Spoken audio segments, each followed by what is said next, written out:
Meu nome é Diogo Beckler e minha hipótese é aproveitamento dos furos de sondagem para implantação de indicadores de nível d'água.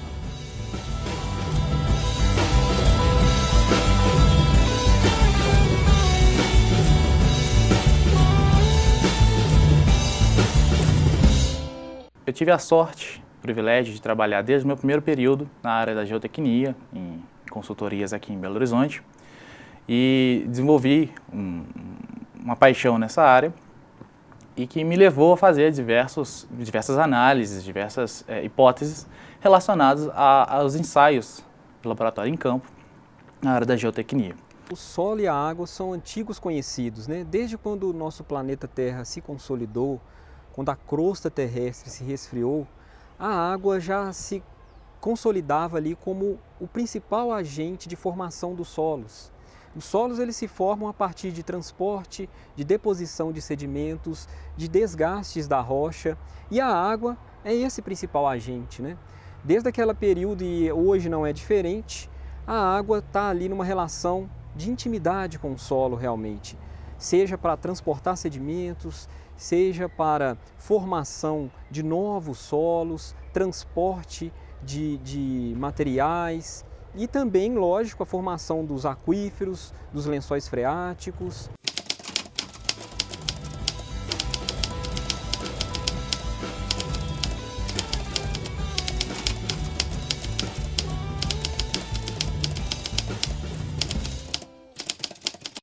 Em diversas obras, diversos empreendimentos das quais eu participei em relação a furos de sondagem, SPT, eu tive alguns problemas em relação ao encontro do nível d'água. Isso é muito complicado em empresas de sondagem hoje de pequeno porte, principalmente a vistoria de um engenheiro nessas empresas de sondagem hoje em Belo Horizonte. Então, eu sempre tive esse problema na hora de executar, na hora de fazer um projeto, de ter esse dado, um dado emblemático, problemático em relação ao nível d'água. E a partir disso eu pensei numa solução que facilitaria essa medição, essa aferição do nível d'água em solos a partir do furo de sondagem. E eu procurei o senhor para tentar desenvolver essa ideia e buscar essa solução. A partir da sondagem, a gente consegue obter quais informações do solo? A sondagem SPT, em inglês Standard Penetration Test, ela busca 3 objetivos. O primeiro é da tipologia do solo encontrado lá e a distância das camadas desse tipo de solo. O segundo objetivo é a resistência à penetração, quando o Terzaghi pensou da energia de impacto e a correlação da penetração de 3 camadas de 15 centímetros, né? Obtendo essa correlação, consequentemente, a taxa de solo, de suporte do solo, né? E o terceiro objetivo é o encontro do nível d'água, aonde que está, em qual cota, em qual profundidade vai estar esse nível d'água. Conte-nos um pouco, então, de como é que poderemos aproveitar as sondagens ou os furos dessa sondagem SPT para realizar esse monitoramento que você está propondo no seu trabalho do nível da água no solo. A sondagem ela pode ser dividida em 2 partes. A primeira parte é a parte do ensaio, a segunda parte é a parte da perfuração.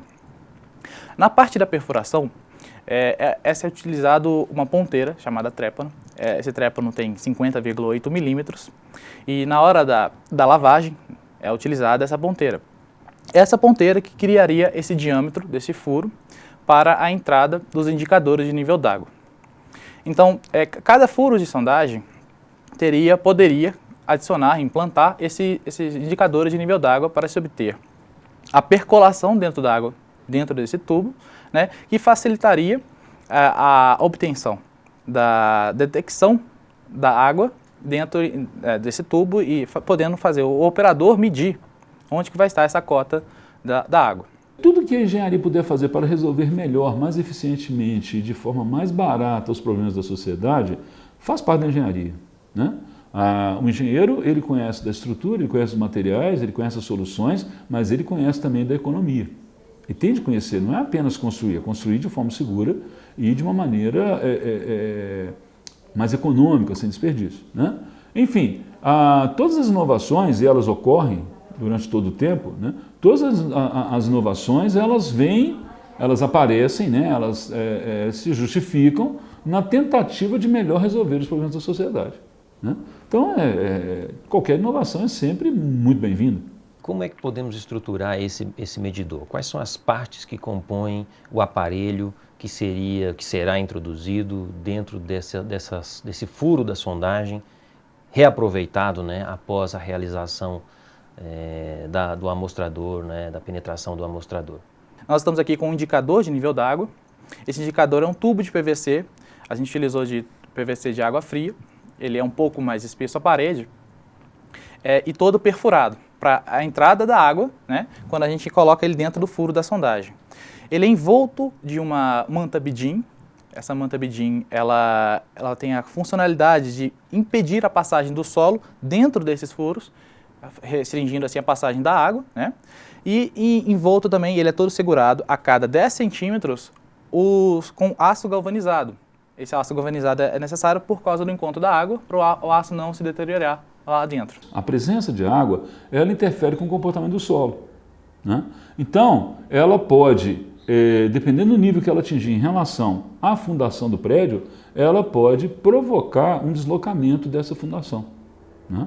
Então, nós podemos ter o que a gente chama de um recalque, né? Um movimento na vertical, né? E se essa fundação sair da posição para a qual ela foi projetada, esse esforço se transmite todo para o prédio, colocando em risco a estrutura e, nos casos mais extremos, até podendo levar a estrutura a colapso. A indicação do nível d'água, como a norma preconiza, ela já é dificultada porque são seres humanos. Seres humanos erram, nós erramos. Então, na hora da aferição do nível d'água numa obra, o sondador pode esquecer, como a norma pede, medir logo após a lavagem, em que a água da lavagem já vai estar lá dentro. Também outros fatores, se tiver uma chuva no dia anterior ou no dia posterior, pode alterar, como a norma pede 24 horas, aconselhável 48 horas, pode ter alterado já o lençol freático e não colocado o lençol freático natural, que ele já devia estar lá. As variações dos níveis do lençol freático, que é essa lâmina d'água que está ali no interior do solo, né, nas camadas do solo, ela se dá muito em função da sazonalidade das chuvas. A periodicidade, a época do ano em que as chuvas são mais frequentes, ocorre então a elevação do nível do lençol freático. Nos períodos de seca, na nossa região, por exemplo, é o período que vai de abril até agosto, esse lençol freático sofre um rebaixamento. Então essas oscilações estão associadas com o regime de chuvas de cada região.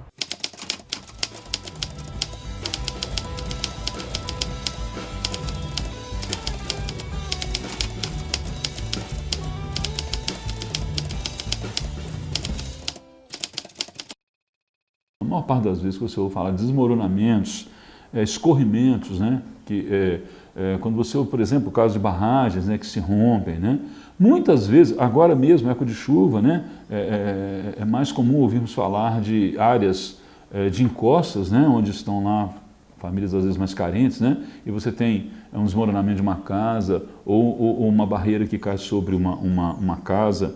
Mesmo nas estradas, quando você ouve falar de uma barreira que caiu, uma cabeça de ponte também, muitas vezes isso é devido ao movimento da água, tá? Ao movimento ou à falta de remoção da água, né? Na água, às vezes você tem um muro, né? Nós chamamos de muro de arrimo, por exemplo, né? Ele está segurando a terra. Aí você calculou aquele muro para segurar a terra, mas vai que a água está entrando ali atrás, não está sendo drenada, ela se acumula. Então o peso desse maciço de terra fica muito superior à competência, à capacidade do muro que você calculou. Então ele pode vir a ruir. Antes mesmo da gente pensar em que construir nesse terreno, a gente tem que fazer um estudo técnico-econômico para ver se é vantajoso comprar esse terreno. E uma ferramenta que o engenheiro possui para verificar se o terreno é viável ou não é a sondagem. Porque através da sondagem a gente vai ter as características necessárias para a gente desenvolver a nossa fundação. Lembrando que a fundação pode chegar até em 30% do valor total da construção do empreendimento. Então isso é um valor muito alto, né? Então, obtendo essas características com a sondagem, a gente já consegue estimar que tipo de fundação que a gente vai ter. Consequentemente, um custo que ela vai trazer. Então é muito importante o engenheiro ter essas características, esses parâmetros do solo, para esse empreendimento. Lembrando sempre que a sondagem ela também é realizada em função do empreendimento que será executado, né? A característica do empreendimento ou da construção determina muito da sondagem a ser realizada e a que profundidade essa sondagem irá avançar.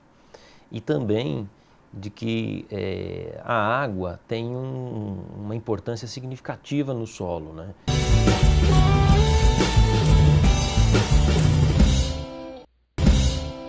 Quando uma sociedade, o ser humano, né, um grupo de pessoas altera a capacidade de absorção, de infiltração da água no solo, certamente nós temos um problema muito sério, porque nós temos aí grandes centros urbanos que causam uma determinada interferência nessas oscilações naturais, os regimes de chuva mais intensos e regimes de seca.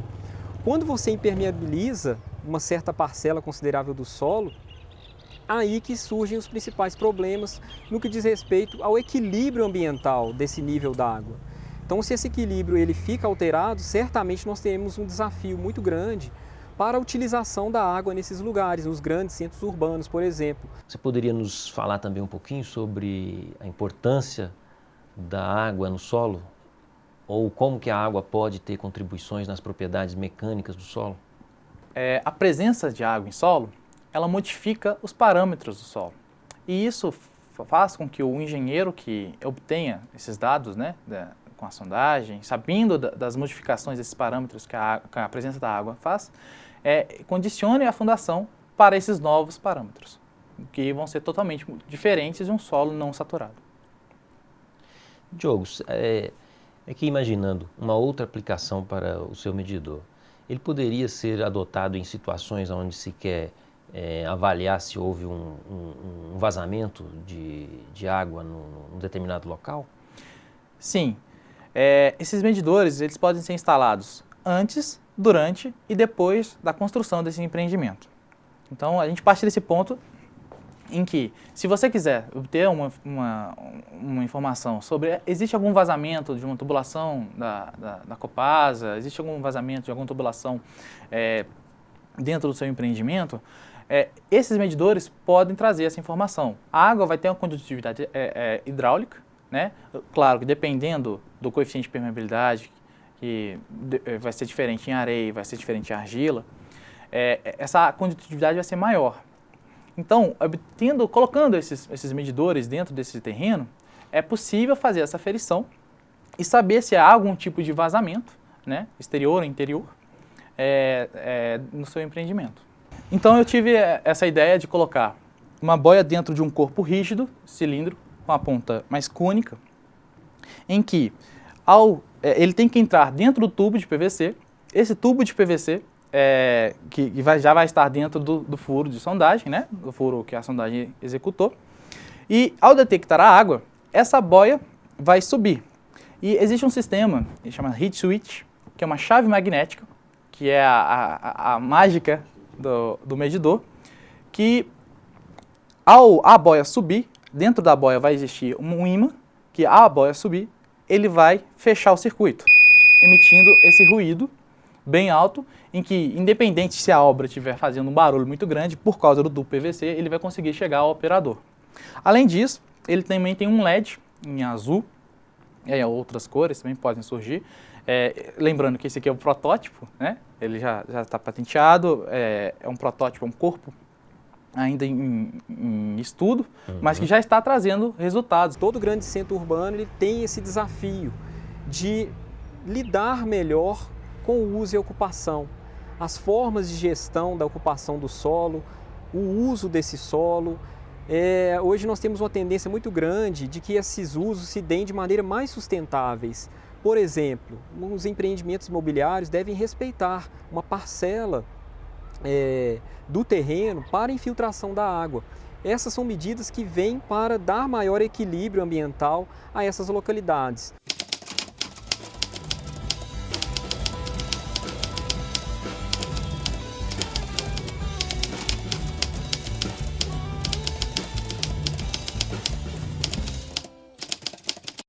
Quais são os benefícios de adotarmos essa medição através desse indicador?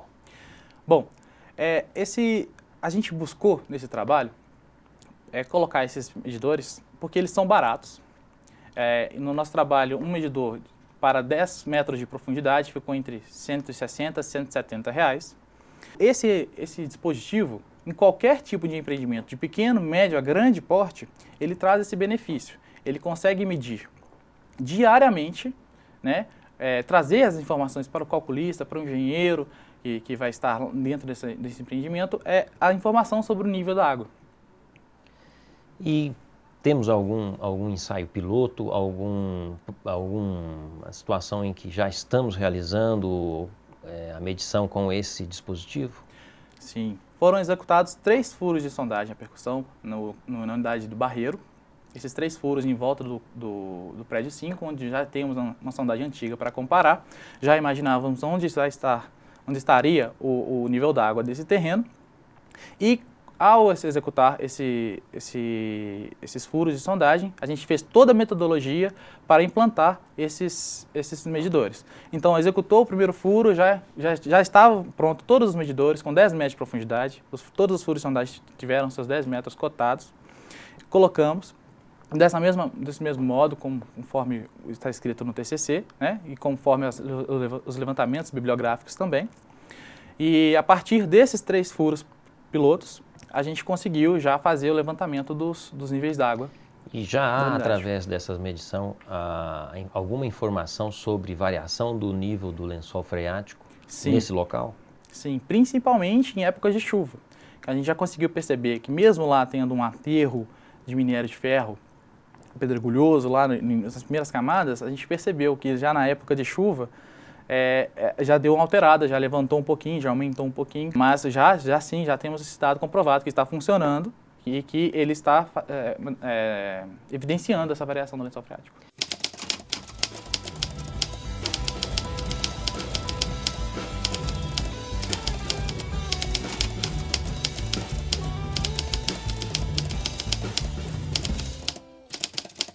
Antes de fazer a obra, nós projetamos a obra. Então é possível antever o que pode acontecer com essa obra, né? É possível antever os impactos que ela pode vir a causar. Bom, é uma inovação.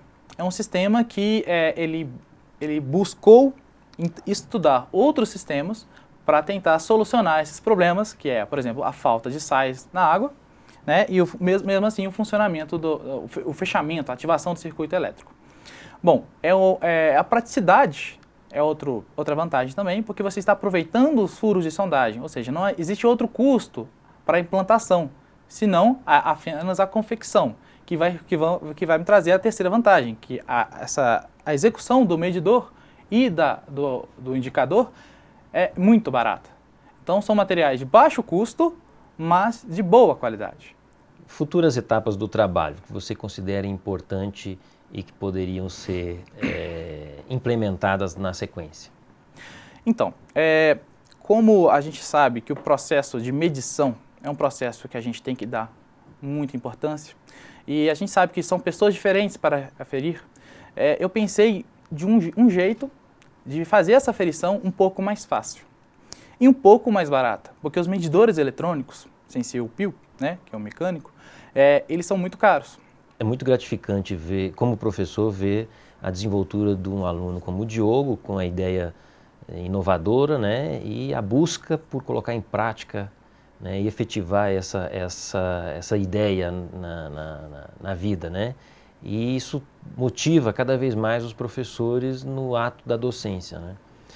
Lembrando ainda que esse medidor ficará instalado, 3 desses medidores estarão instalados na unidade do Barreiro, e poderão ser utilizados até na execução de aulas práticas, nas demonstrações das disciplinas da área de solo, para os alunos constatarem, né, a presença do lençol freático e fazerem a medição desse lençol freático no local. Esse trabalho trouxe a comprovação, né, que realmente essa área é a área do meu interesse, é a área que eu me apaixonei a primeira vez que eu vi, que eu estudei, que eu trabalhei. Então, Foi muito gratificante, foi muito bom trazer, na verdade, principalmente quando o resultado, né, quando a gente percebeu que os indicadores estavam trazendo os resultados, isso foi muito gratificante. E é um trabalho que eu desenvolvi com muito carinho. Além do nosso trabalho, né, no nosso artigo, que está publicado no Congresso, né, do Instituto Politécnico, né, da PUC Minas. Foi muito gratificante tudo isso e obter esses resultados foi muito bom.